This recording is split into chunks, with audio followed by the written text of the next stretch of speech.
Olá, começa agora o Inovação em Foco, conversas no Tecnopuc Experience. O Tecnopuc Experience trouxe mais de 100 palestrantes que são referências em suas áreas e conectados com ciência, tecnologia, inovação e empreendedorismo. A gente vai conversar com algum deles e aprofundar mais sobre alguns temas específicos. Eu sou Luciana Weber, do Laboratório de Jornalismo da PUC-RS, e eu estou aqui em parceria com o Tecnopuc, comandando o episódio de hoje, onde a gente vai conversar sobre ciência e mercado. E para isso temos 3 convidados para falar sobre o assunto. O primeiro convidado é o Bruno Vaiano, editor-chefe da revista Super Interessante. Bom dia, Olá, Bruno, pessoal. tudo bom? Tudo bem? Bom dia. Vamos conversar também com o professor Rafael, doutor em Ciência da Computação pela PUC-RS, professor e pesquisador aqui na PUC também, e além disso também é assessor da Superintendência de Desenvolvimento e Inovação da PUC e do Tecnopuc. Bom dia, professor, como tá? Bom dia, prazer estar aqui. Um prazer.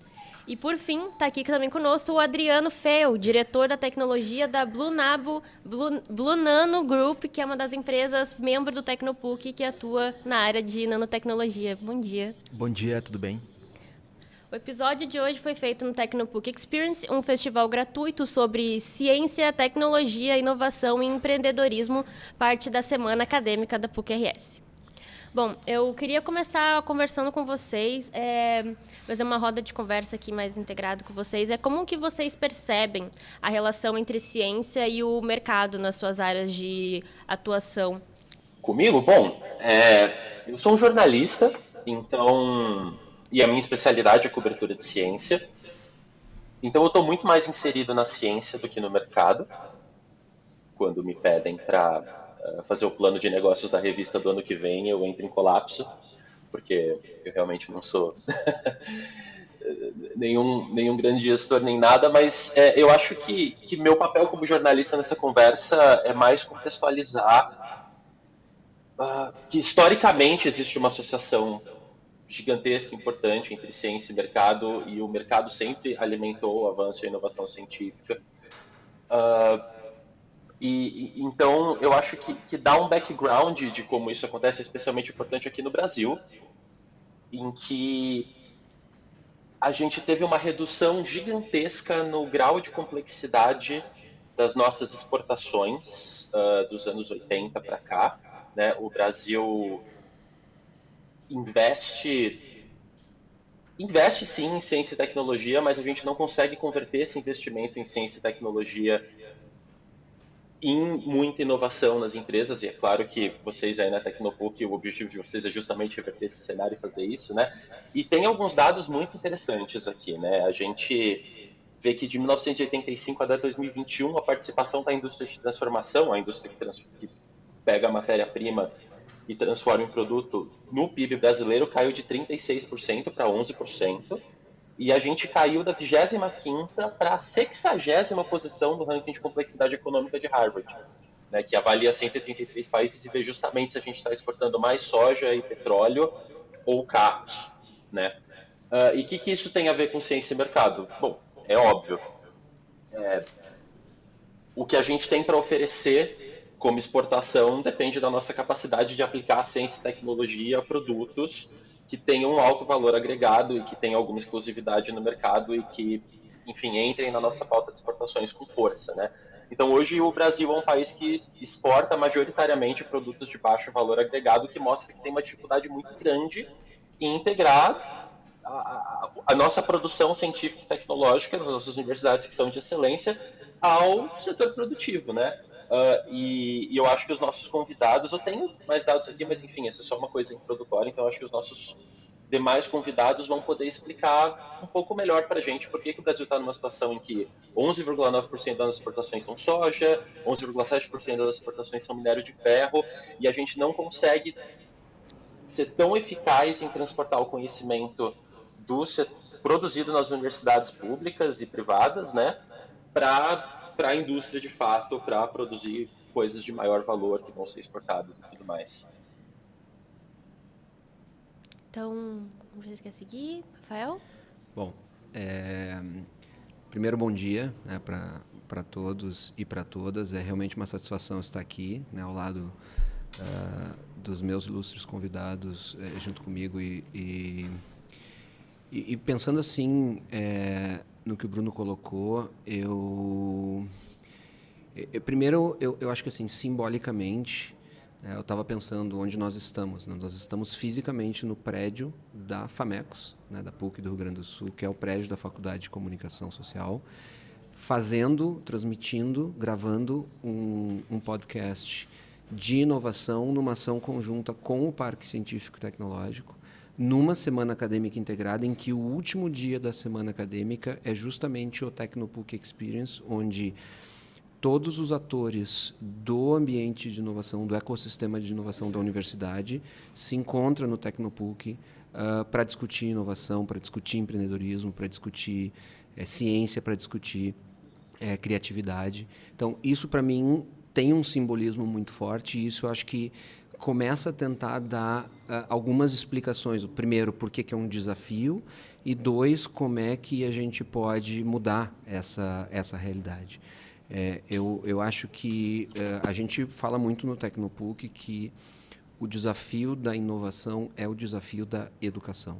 A gente tem um desafio enorme no Brasil em termos de educação e essa integração entre ciência e mercado ou de educação e inovação ela é muito necessária.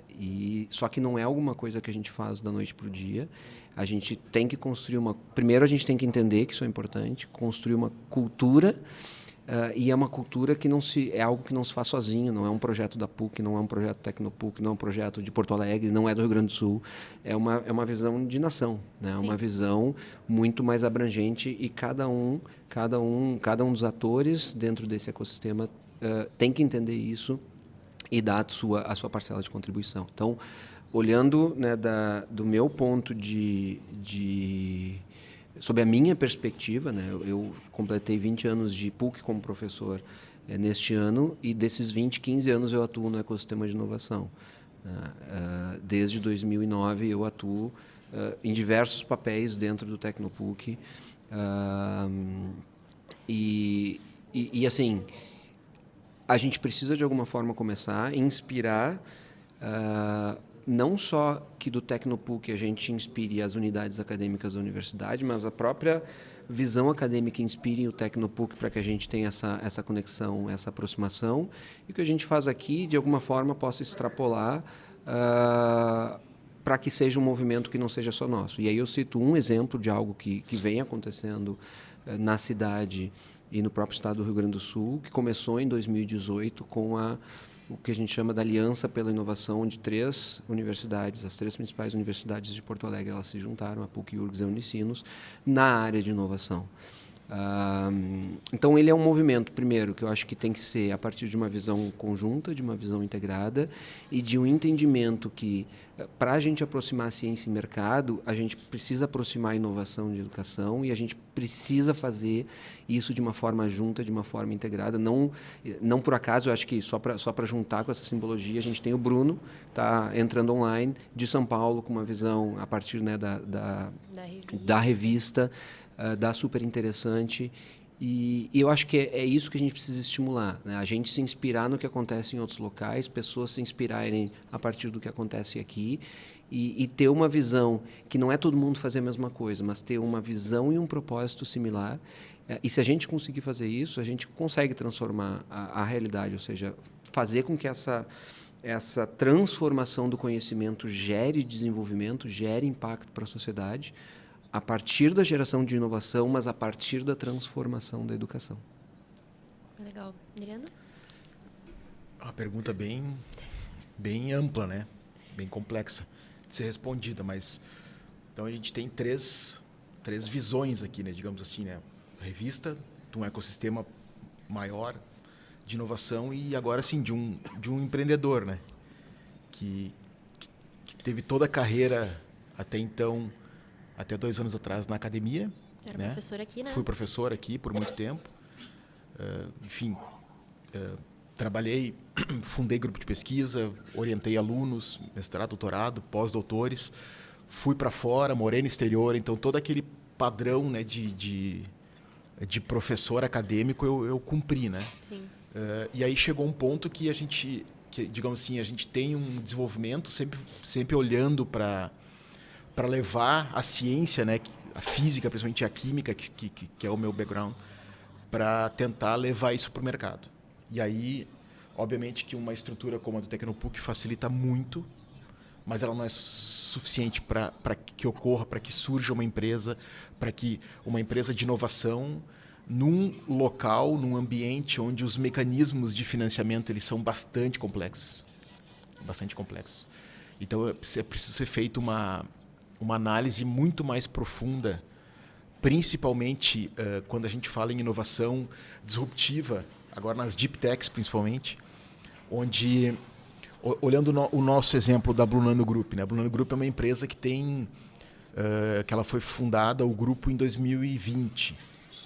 Recente. A gente estava sendo aportado por um fundo suíço e deu a pandemia, né? Force majeure em tudo e acabou o mundo, né? E, obviamente, que a gente está vivo ainda, né? Porque a gente tem investidores, a gente tem pessoas que pensam fora da caixa e que não são investidores tradicionais. Né? Eles não olham o DRE da empresa, porque ela não existe DRE. Então, a gente tem o quê? A gente tem uma tecnologia de ponta de manipulação de átomos. Então, isso tem certamente no médio prazo e no longo prazo, vai revolucionar a indústria. A gente não tem dúvida disso, a gente está provando isso. Mas e como é que tu financia isso num ambiente onde, para tu conseguir pegar, por exemplo, um edital da FINEP, a empresa que é investida e que opera no negativo, ela não consegue entrar no edital. Então, como é que tu vai criar uma disrupção se tu não consegue ser financiado? Sim. Tá? Então, esse é um ponto bastante crítico, eu diria. Né? O ambiente onde a gente está aqui ele é muito favorável. A gente tem muitas interações, isso é muito propício. A gente consegue romper as barreiras da fronteira do Brasil. Isso ajuda bastante. Mas eu volto a dizer, ter esses mecanismos, né, principalmente de financiamento, tá, é um ponto-chave para que o Brasil ele realmente vire a chave. Tá? As grandes empresas elas conseguem acessar esses mecanismos facilmente. Agora, as empresas pequenas que estão começando com tecnologias de ponta, elas têm uma dificuldade bem maior.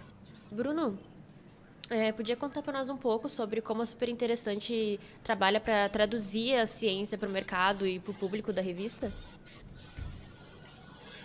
Claro, a Super ela tem uma tradição de trabalhar muito mais com a ciência de base do que com a ciência aplicada. Não é que a gente não explique como funcionam celulares ou aviões, tem muito espaço para isso na revista, a nossa infografia tradicionalmente aborda esses assuntos, mas a Super ela se entende como um veículo de divulgação científica e, portanto, um veículo que atua não só no jornalismo, mas na educação. Né? Existe uma diferença entre o jornalismo científico e a divulgação científica. O jornalismo científico ele está submetido a critérios básicos de relevância pública da informação que é passada, ele está comprometido em mostrar os avanços recentes, em debater os avanços recentes, mas tem uma faceta da divulgação científica que tem mais a ver com educação do que com jornalismo, que é você explicar o que é uma estrela, por exemplo, que é uma coisa que já está estabelecida há décadas na astrofísica, mas explicar uma estrela de modo a fascinar uma criança por estrelas e convencer essa criança de que pode ser uma boa ideia um dia fazer uma faculdade de astronomia e depois encarar um doutorado sobre estrelas, especialmente no Brasil, em que as bolsas de doutorado são tão insuficientes, né, para manter um profissional altamente qualificado, motivado a ficar na carreira de pesquisa e tudo mais, né. Então, eu acho que a Super, e não só a Super, mas todas as excelentes iniciativas de divulgação científica que existem no Brasil, elas ajudam o mercado muito mais numa perspectiva de longo prazo, né? Que é fascinar a população pelo conhecimento científico, que é uma coisa que geralmente não vai rolar nas escolas, e essa população, principalmente a população mais jovem, uma vez fascinada pelo conhecimento científico, fica com vontade de perseguir o conhecimento científico, segue carreira na ciência e na tecnologia e depois se torna um recurso humano que vai ser usado pelo mercado para tornar o Brasil um país melhor em inovação. Né? Então eu me vejo muito nessa ponta mais basal da coisa. que é despertar o interesse pela ciência em primeiro lugar. Bom, é por aí que começa, né? E, Rafael, de que forma que as universidades, tu acha que elas estão se adaptando para preparar os estudantes para o mercado, assim, que está exigindo muita inovação? Legal, acho que é uma ótima pergunta e acho que, só trazendo um ponto, acho que contar essas histórias é super relevante, super importante. Então, um papel que tem uma super interessante nesse contexto se torna ainda mais relevante nesse mundo em constante transformação. Do ponto de vista das universidades, eu posso compartilhar um pouco do que a gente tem feito aqui na PUC, né? Eu estava até consultando aqui para não passar uma informação equivocada, mas, por exemplo, aos poucos, uma das coisas que a gente tem que fazer é integrar cada vez mais. O que a gente tem num ecossistema como o do Tecnopuc, onde eu tenho empresas de todos os tamanhos, eu tenho empreendedores potenciais, empreendedores seriais, eu tenho atores do que a gente chama da quádrupla hélice, né? Eu tenho empreendedores, eu tenho sociedade civil, eu tenho governo, eu tenho a própria academia, para realmente criar um ambiente onde a gente avance a ciência e transforme em desenvolvimento. Mas isso não começa num ambiente como esse, né? O Tecnopuc, por ser um parque vinculado a uma universidade, um parque científico e tecnológico dentro de um campus de uma universidade, tem um enorme potencial de trabalhar com toda a nossa comunidade acadêmica. Então, por exemplo, o Tecnopuc em 2024, o Tecnopuc completou 21 anos, né, desde que foi fundado, desde que foi inaugurado. Foi um projeto, na época, pioneiro, e dentro da PUC, também muito cedo a gente começou a fazer algumas ações para estimular esse interesse empreendedor. Um exemplo que eu cito é o próprio Torneio Empreendedor, que em 2024 está na sua 18ª edição. E Torneio Empreendedor, ele é uma ação acadêmica para estimular alunos e alunas da universidade de todos os cursos de graduação que têm uma vontade de empreender e que querem empreender. Porque, assim, a gente tem alguns casos legais, né, de empresas que foram criadas, a Cleaver com impressoras 3D, tem vários cases legais que foram acontecendo, mas muitos deles lá no início aconteciam porque o aluno ou aluna já tinha isso como vontade ou como vocação. Mas aquelas pessoas que nem sabem que podem se transformar, o que querem empreender, o que não sabem que querem. Como é que eu estimulo, como é que eu ofereço algo para que pelo menos haja essa reflexão? Então, Torneio Empreendedor é um exemplo para a graduação.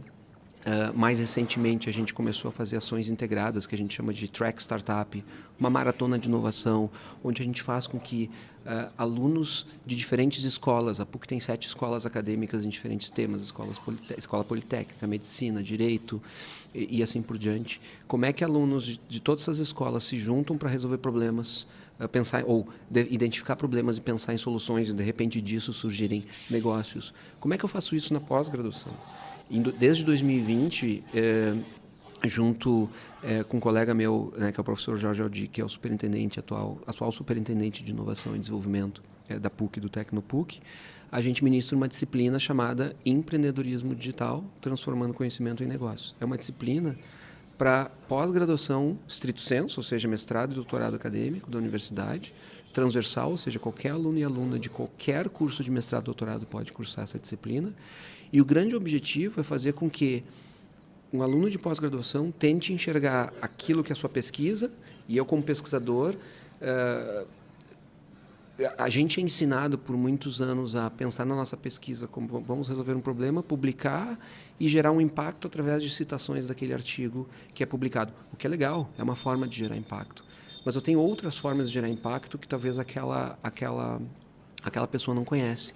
E é muito interessante ver quando os alunos têm contato com esse conhecimento, quando o aluno começa a pensar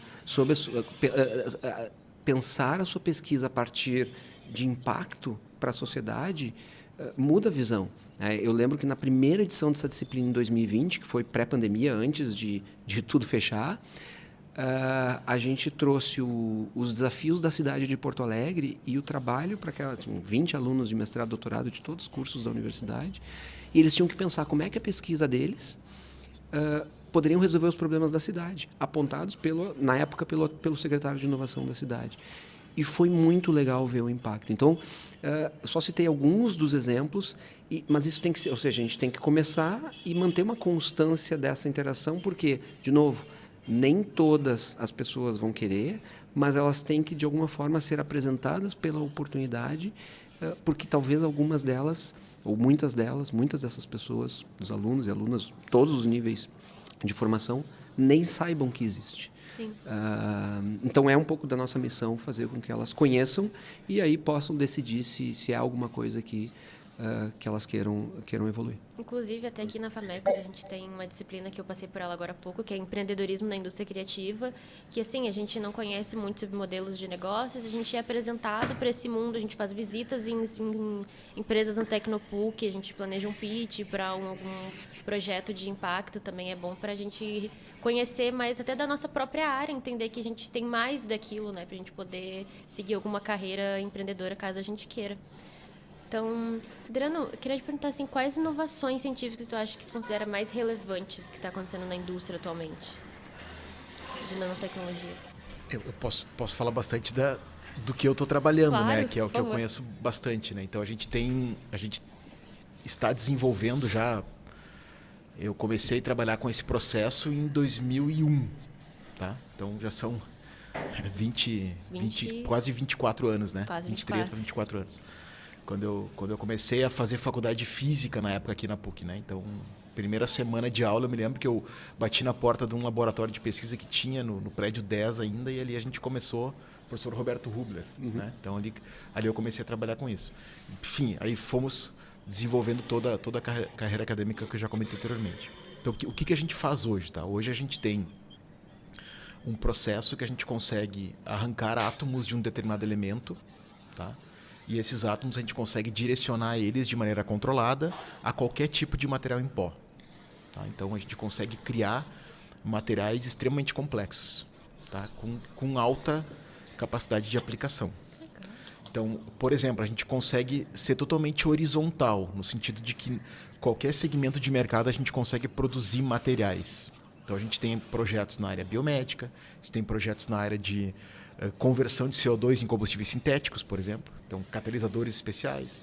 A gente tem projetos para aditivos de baterias. A gente tem projetos para, por exemplo, curativos especiais, né? Metal mecânica. A gente tem projetos também. Enfim, então a gente consegue ser... Curativos especiais? Curativos, né, para ferida, por exemplo, algum tipo de ferimento. Tu consegue criar curativos que tenham capacidade de minimizar o crescimento bacteriano e o que vai diminuir o tempo de exposição da pessoa a uma sala a um ambiente hospitalar, né? Então, a gente tem uma série de projetos que o nosso grande foco é produzir os materiais. E os parceiros, as empresas, é que são os demandantes disso. Uhum. Então, o nosso modelo é esse, é desenvolver a escala, né, que é o que a gente está avançando agora, desse processo, atingindo toneladas de produção mensal para poder atender qualquer tipo de demanda. Então, isso, na minha visão, é inovação. Porque eu consigo, como a manipulação é atômica, eu consigo ter o controle de todas as fases do crescimento do material, desde a dispersão de átomos até, por exemplo, uma estrutura, uma nanopartícula densa e compacta, né? Então, a gente tem esse tipo de controle. E isso...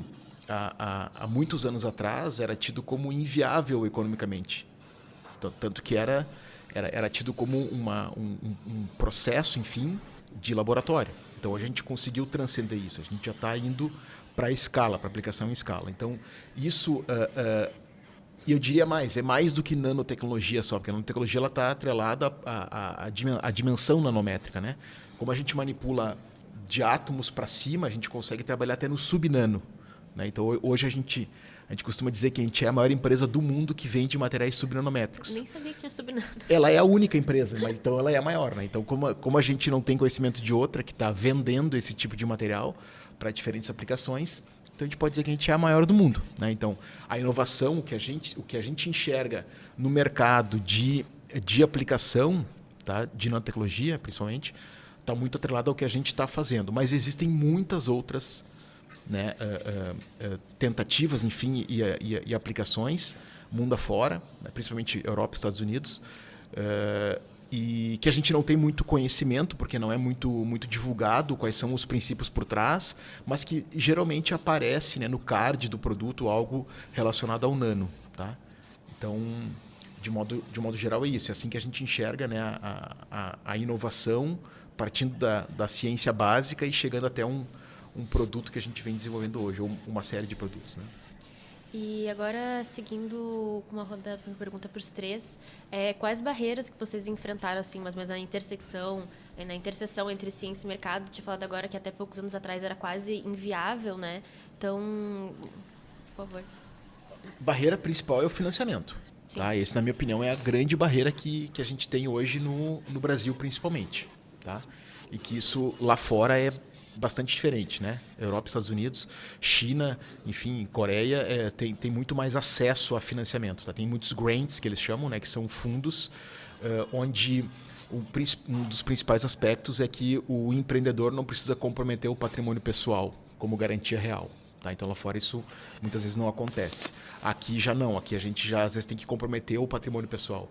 Então, se algo é disruptivo, algo é muito complexo, né? Além de perguntar, se isso é verdade, não seria feito no Brasil? É a primeira pergunta, né? E a segunda é, por que não financiar então isso já que é disruptivo, né? Então, o principal ponto é esse. Acho que ele Quer falar?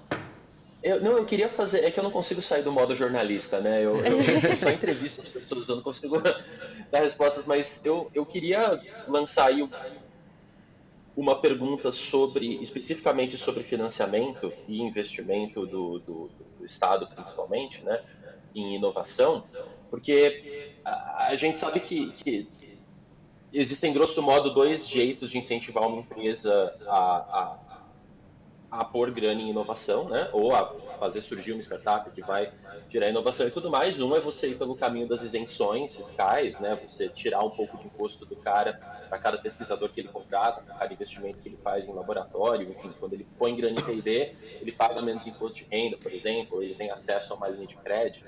Enfim, são jeitos passivos, né, em que você está deixando a empresa decidir onde ela vai investir, como ela vai investir, e você só está dando para ela um espaço ali no orçamento para ela fazer isso. Mas também existe aquele lance mais de encomendas tecnológicas, né? Que é o caso do C390 da Embraer, por exemplo, aquele cargueiro que foi super bem sucedido e tudo mais. Que o governo, de fato, foi lá, chegou na empresa e falou, olha, eu quero este determinado resultado, eu quero um avião que preencha estes e estes critérios para uso pela Força Aérea e também para exportação para forças aéreas de outros países, e eu estou dando 4,9 bilhões de reais para vocês desenvolverem esse negócio para mim. E nesse caso o Estado está guiando mais a inovação e muitas vezes não precisa ser o Estado o ator que está guiando, né? Muitas vezes é uma empresa que tem uma necessidade, mas ela é maior e aí ela está pegando uma startup que é mais inovadora e mais ousada e mais radical, e pedindo para essa startup pular uma solução para um problema que ela tem. Então, como que vocês entendem essa diferença entre um incentivo mais passivo, em que você só dá dinheiro e mais espaço para a empresa atuar, e esse incentivo mais ativo, em que você está tentando guiar o caminho da empresa? Essa postura mais ativa por parte do Estado ajuda a fomentar a inovação? Acho que a pergunta foi para ti. Eu posso, claro, sempre acho que o Rafael também pode... Depois eu complemento, pode sim. Então, sem dúvida que ele é muito importante. O primeiro mecanismo, né, que tu comentou, ele funciona muito bem para as grandes empresas, né, que têm realmente faturamentos mais elevados e que conseguem girar essa roda da inovação interna. Isso funciona muito bem em várias empresas no Brasil, tá? Isso é bastante importante, né? A lei do bem, a lei da informática também são várias leis que potencializam isso perfeito. Esse outro segundo mecanismo, né, do da Embraer, como também teve agora o outro aberto para SAF, né, que é Sustainable Aviation Fuel, que é também um grande volume de recursos que está disponível para empresas que querem desenvolver, que precisam desenvolver, né, o combustível sustentável de aviação. Só que também precisam, para acessar esses recursos, também a empresa tem que ter já uma certa maturidade, um certo faturamento e tudo mais. E nesse sentido de desenvolvimento das grandes empresas, eu acho que o Brasil está muito bem, obrigado. A questão que eu trago mais, ela está muito relacionada às empresas que estão num nível mais inicial e que têm uma tecnologia disruptiva ou muito próximo disso, que querem realmente, estão trazendo algo para inovar o mercado, né? Obviamente, se tu consegue te associar e o teu projeto ele fizer sentido para uma grande empresa, tudo fica mais fácil. Mas, às vezes, por uma questão de modelo de negócio, a empresa não quer fazer isso, né? Ela tem um modelo onde ela quer participar de outra forma, entende? Então, aí, as linhas de financiamento, principalmente as reembolsáveis, elas são bastante complexas de serem acessadas. Tá? É nesse sentido que eu digo também.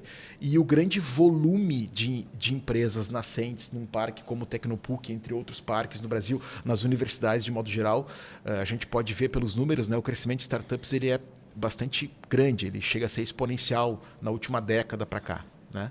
Então, essas empresas, esses empreendedores é que eu me refiro mais, né? Então, ter mecanismos de financiamento que acontece muito bem nas FAPs, né?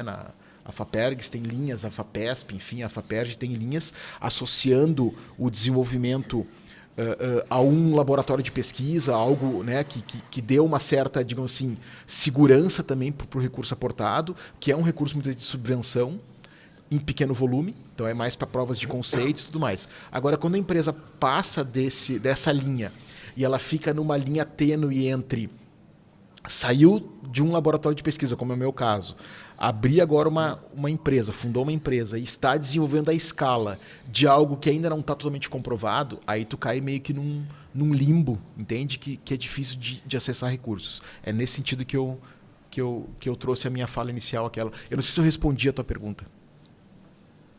Não, claro. E é bacana entender como exatamente o Estado poderia atender a essa demanda por financiamento de startups, de empresas embrionárias, que claramente a legislação atual não está atendendo, né? Então, se vocês puderem falar um pouco mais sobre isso, bem bacana essa discussão. Legal. Essa é uma discussão super, super importante e eu estava aqui, enquanto vocês estavam falando, eu estava pesquisando, coloquei aqui para ver quais foram os últimos editais de inovação que a gente teve para estimular, né, as pequenas empresas. Teve um edital de um programa chamado Tecnova Rio Grande do Sul, que foi lançado pela FAPERGS, né, que é a FAP estadual, e vai nessa linha de prova de conceito, né? Acho que eram propostas de até R$600 mil, mas um grande volume de recursos para estimular pequenas empresas a fazerem esses testes. E eu não sei, Bruno, assim, acho que certamente a ajuda do Estado ela é super relevante, super importante, seja através de renúncia fiscal, através de apoio como na Lei do Bem, Lei de Informática e para as pequenas programas como Tecnova. Tem uma outra coisa, um outro movimento que eu vejo bastante crescente, que são os CVCs, né, os Corporate Venture Capitals, ou seja, grandes empresas já bem consolidadas, criam áreas de inovação e áreas de inovação que evoluem para áreas que aportam recursos, ou seja, vamos pegar grandes empresas do Sul, que, sei lá, me vem na cabeça, Grupo RBS, Renner, Gerdau, Panvel, Grupo Panvel, todas elas de alguma forma montaram nos últimos anos áreas de inovação que começaram primeiro a tentar entender o que é feito e num segundo momento que produtos, que soluções, que startups, que empreendedores estão por aí distribuídos que resolvem problemas que elas têm ou que resolvem problemas que talvez elas nem saibam que possam vir a ter. Ou seja, realmente é aprender, é sair um pouco da bolha da própria empresa e entender o que tem aí fora para incorporar no seu negócio ou abrir novas frentes. Então, esse modelo de investimento a partir das grandes empresas, acho que é um modelo bem interessante que está amadurecendo aos poucos, porque as próprias empresas estão aprendendo a lidar com isso e os empreendedores a se relacionar. E tem o movimento das aceleradoras, né, que começou lá atrás com as incubadoras de empresas. Hoje a gente tem muitas aceleradoras espalhadas pelo país. Aqui no Rio Grande do Sul eu faço questão de destacar duas, né, que é a UOL, que foi uma das primeiras, e a Venture, que são duas, a Venture, se eu não me engano, até eu estava conversando com uma pessoa aqui da Venture antes aqui no Tecnopuc Experience, está com um portfólio de 100 investidas. Né? A UOL também tem um portfólio bastante considerável de startups investidas. Então, eu acho que hoje a gente tem diversos mecanismos, seja via aceleradoras, seja via as corporates que montam áreas de inovação e buscam esse investimento, tem os programas do Estado, mas eu vou concordar com o Adriano numa coisa que ele fala, que eu acho que é super importante, super relevante. A gente tem uma coisa na trajetória empreendedora que a gente chama que é o Vale da Morte. E o Vale da Morte é justamente um momento, né, entre eu ter a ideia, testar a ideia, validar no mercado e partir para a etapa de vou escalar para crescer, consolidar. Esse Vale da Morte é um vale que a gente, eu acho que ainda está muito desamparado em relação a apoio, seja governamental, a gente tem países que têm isso já muito mais amadurecido, mas eu também, se eu olhar para trás e ver assim, o movimento empreendedor do Brasil deve ter 30, 40 anos, não mais do que isso. O movimento empreendedor no nível que a gente está falando, que está espalhado por academia, por todos os atores da quádrupla hélice, é um movimento recente. É um processo de amadurecimento, mas é algo que a gente tem que ficar muito atento, porque se a gente não dar respostas para esse Vale da Morte rápido, tem muito bom negócio que não vai conseguir passar do comprovei, testei a ideia e agora preciso escalar. Não se escala sem dinheiro. Eu preciso de muito recurso, seja para testar, seja para contratar gente, seja para divulgar. E isso é um ponto que eu acho que a gente precisa olhar com bons olhos e urgente. Bom, gente, infelizmente o tempo está acabando. Foi uma conversa, passou bem rápido até que o tempo aqui, né? Bom, mas terminamos aqui mais um episódio do podcast Inovação em Foco, Conversas no Tecnopuc Experience. Eu agradeço a participação de todos aqui. Bruno, muito obrigada. Rafael, também muito obrigada. Adriano, obrigada. Foi muito legal ter vocês aqui. Acompanhe este e outros podcasts do Experience com os temas inovação aberta, ciência e mercado, indústria criativa, negócios de impacto e inteligência artificial. Obrigada pela sua audiência e tchau.